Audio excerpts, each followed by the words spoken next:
I am a very much self-professed perfectionist, and today I wanted to talk about it. More specifically, does perfectionism have a place in creativity? My quick answer is no, but it's also yes, but it's also no. Welcome to my TED Talk. The definition of perfection is the condition, state, or quality of being free or as free as possible from all flaws or defects. And then the definition of perfectionism is refusal to accept any standard short of perfection.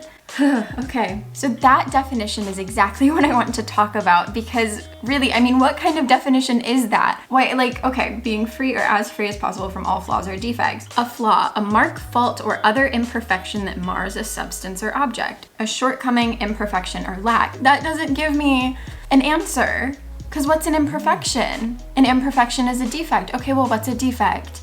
It's completely up to whatever you personally think it is. And I think the main reason I say that perfectionism doesn't have a space in creativity is because I feel like it often holds people back, because nothing is ever perfect. So the question, the big question, what is perfection? It is something that I'm always chasing. I think everyone is always chasing some level of everything being perfect. Maybe. Am I the only one? I don't know.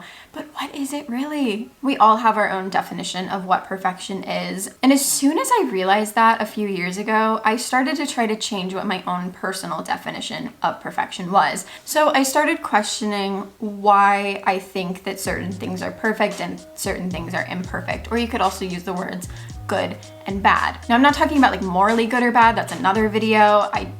Geez, this video is already enough. Don't want to get into that. For example, if I'm on set and I didn't feel super good about a take because it felt not right or it didn't feel perfect or whatever, it's about questioning, was it because I truly didn't do the best work that I could have done? Or was it because of something stupid that actually didn't take away from the scene or my performance at all? And it's okay to sometimes have those silly thoughts, but question it. Be why am I insecure about this right now? Because I truly feel like such a big part of the creative process is the imperfection in it. It's the realness, it's the vulnerability. So coming from my perspective, let me know what you think in the comments, but I truly think that you can't be fully in the creative process if all you're chasing is perfection. And this is something I've really had to learn. I have had to lighten up so much, especially in my acting. When I was first starting, I was very intense. I knew exactly the choices I wanted to make, and I had this little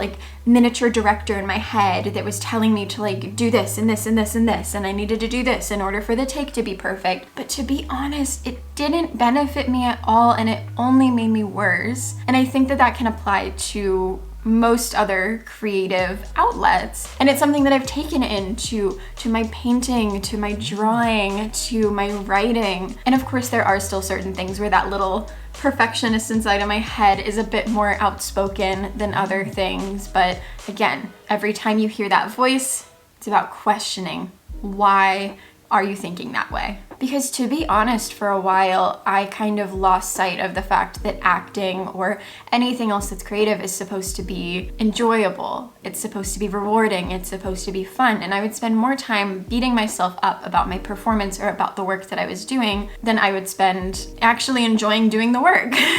And the minute I started to learn to let go of what I thought the final product should be, and I started just enjoying the process and the work, is the minute that everything clicked and the process of doing the work felt magical. Because really, what is perfection? It's not real, it's subjective.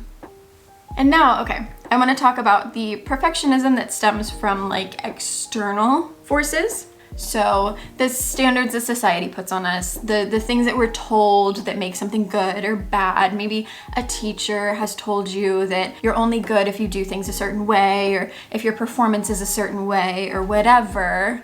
Or haters, or anyone else. I need to look up a Brené Brown quote. Brené Brown, if you're not in the arena also getting your ass kicked, I'm not interested in your feedback. Take that.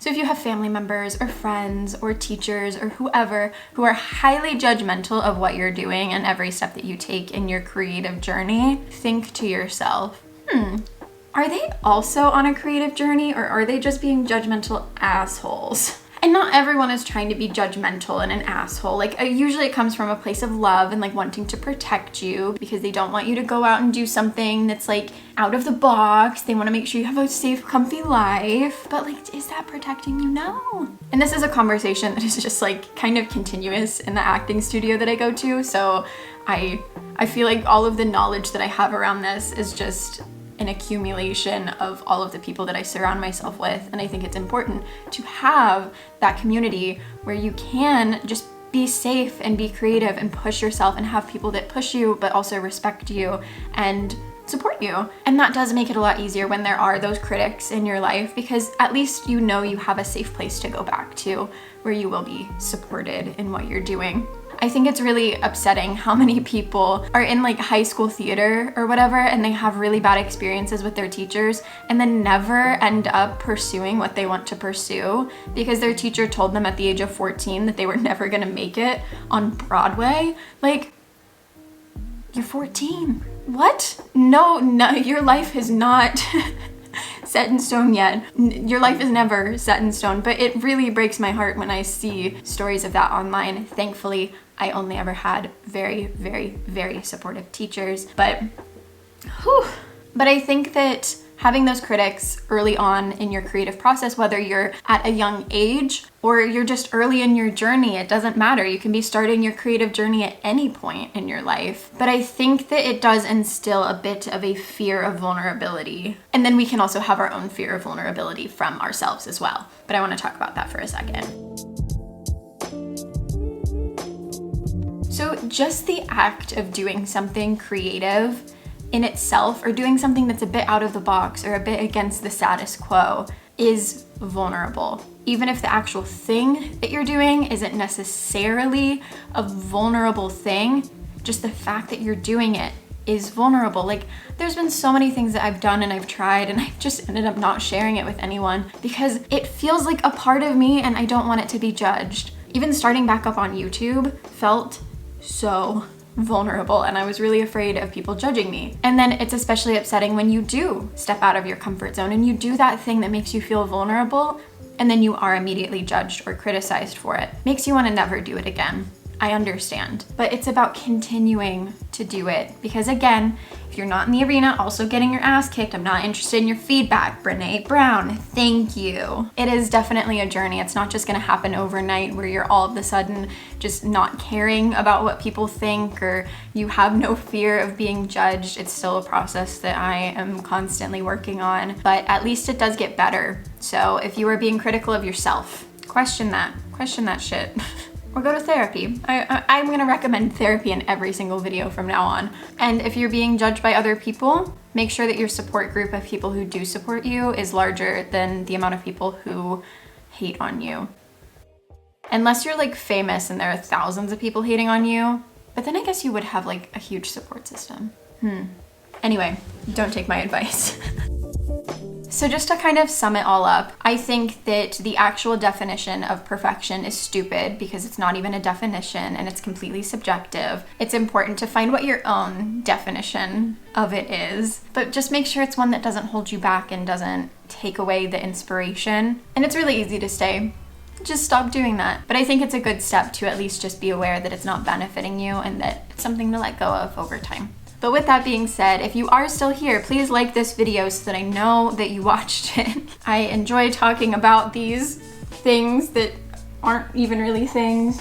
Please sound off in the comments below. What is perfection to you? Does it hold you back? Does it help you? I'm genuinely really interested to see what you kind of think about all of this. And also feel free to subscribe if you enjoy my content, but I will see you next week. Thank you so much for watching. Peace out. So yeah, if you're like afraid of being vulnerable, just stop. I hate that advice. I hate when people are like, you're anxious today? Stop. I will not finish that sentence. Oh, my ring light almost just completely fell. Oh, cool. We got this.